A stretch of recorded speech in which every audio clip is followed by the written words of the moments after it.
चाहिए उसको सरकार। देखिए, मुख्यमंत्री अशोक गहलोत जी के द्वारा जो ये इस अवैध कारोबार में, जो हथकढ़ शराब में जो व्यापार कर रहे हैं, उनके द्वारा एक बहुत अच्छी योजना मुख्यमंत्री अशोक गहलोत जी के द्वारा बनाई गई है, वो है नवजीवन योजना। लेकिन जहाँ पे भी मैं जा रही हूँ, इस योजना का कोई अता पता नहीं है। ये यहाँ कहूँ कि ये केवल जो योजनाएं जो अच्छी बनी हुई है, वो योजना केवल सरकारी अधिकारियों की फाइलों तक ही सिमटी हुई है। तो मैं ये बात आपके चैनल के माध्यम से सरकार तक पहुंचाना चाहती हूँ कि आपने जो योजनाएं बना रखी हैं अवैध शराब के खिलाफ, जो हथकढ़ शराब बनाते हैं, उन योजनाओं का उन तक फायदा पहुंचाने का काम अच्छे लोगों को सौंपा जाए, अच्छे अधिकारियों को सौंपा जाए, जो कम से कम भ्रष्टाचार की बेट न चढ़ सके। आज इन लोगों तक ये योजनाएं नहीं मिल पाई है, तो उसका कारण केवल भ्रष्टाचार है। आज आप बड़े अफसोस की बात है कि जिस तरह से ये घटनाएं हो रही हैं, तो मुख्यमंत्री अशोक गहलोत जी के निर्देशों की पालना नहीं की जा रही है, अवहेलना की जा रही है। उसके बावजूद जो आबकारी विभाग है और प्रशासनिक जो पुलिस विभाग है और जो शराब माफिया है, उनकी गठजोड़ के कारण आज पूरे राजस्थान में अवैध शराब का कारोबार घर घर में पहुंचाया हुआ है। तो मैं आपके चैनल के माध्यम से ये निवेदन करती हूँ मुख्यमंत्री जी को कि आपको सख्त नियम बनाने होंगे, सख्त कार्रवाइयाँ करनी पड़ेंगी, एक आबकारी नीति ऐसी सख्त बनानी पड़ेगी जिससे पुलिस प्रशासन और आबकारी प्रशासन जागरूक हो सके कि हमें इस शराब माफियाओं को पकड़ना है और इसमें जो भी गुनहगार है उनके खिलाफ सख्त से सख्त कार्रवाई करें। परिवार का सदस्य पोतिया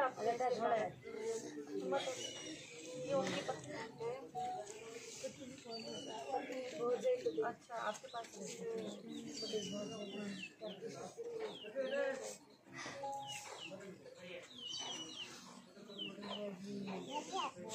बहुत बुरा है।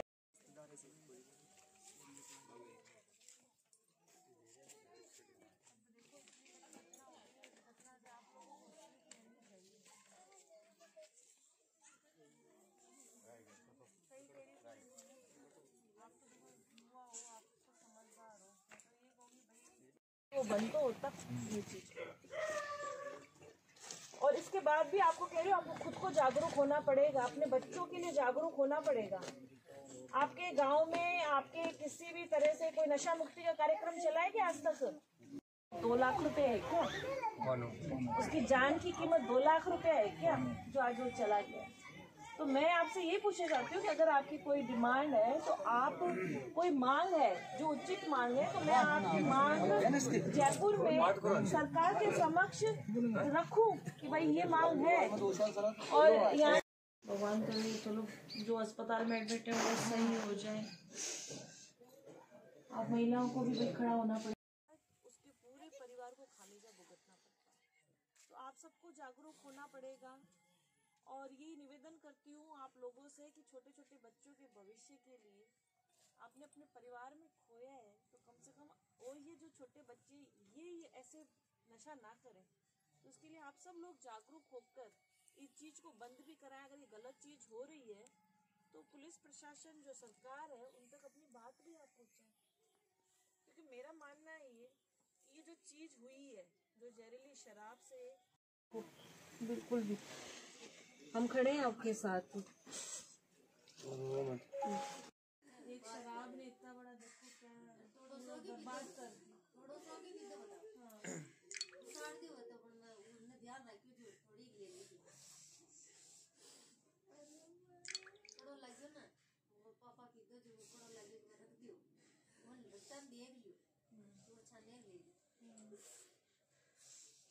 पहले पापा ने दिया था। हाँ, पापा ने, तो उनको थोड़ी कुछ हुआ। वो एडमिट है ना मैडम? एडमिट है, वो भी एडमिट ही है। एक गुटक में सभी इस परिवार के 3 लोग एडमिट है, एक की डेथ हो गई, 2 एडमिट। अच्छा, साथ भी माने वही मदर और फादर एडमिट है और वो उस बच्चे की डेथ हो गई। ये छोटे बच्चे देखो गोदी में लेके बैठे हुए, इनके भविष्य के बारे में सोचो आप। आज आपको कुछ हो जाएगा, इसको कौन संभालेगा? कोई नहीं संभालेगा। मतलब ही नहीं है तो निकालेंगे ना। इसके लिए आपको भी जागरूक होना पड़ेगा। ये बात मीडिया तक पहुंचाओ। आप लोगों जो सोशल वर्कर हैं, माने जो समाज सेवा करते हैं, उन तक आप ये बात पहुंचाओ। ठीक है ना? कि इस तरह की हमारी सुनवाई नहीं हो रही, पुलिस में नहीं हो रही, उस तक नहीं हो रही है। किसी न किसी को देखो आगे तो आना पड़ेगा। आज चुप करके बैठोगे फिर और शराब माफिया होंगे, हौसले बुलंद होंगे, अगला फिर किसी घर का नंबर आएगा। ठीक है, तो उससे ये और इनके परिवार में और कितने जो अब नहीं रहे उनके परिवार में कितने सबका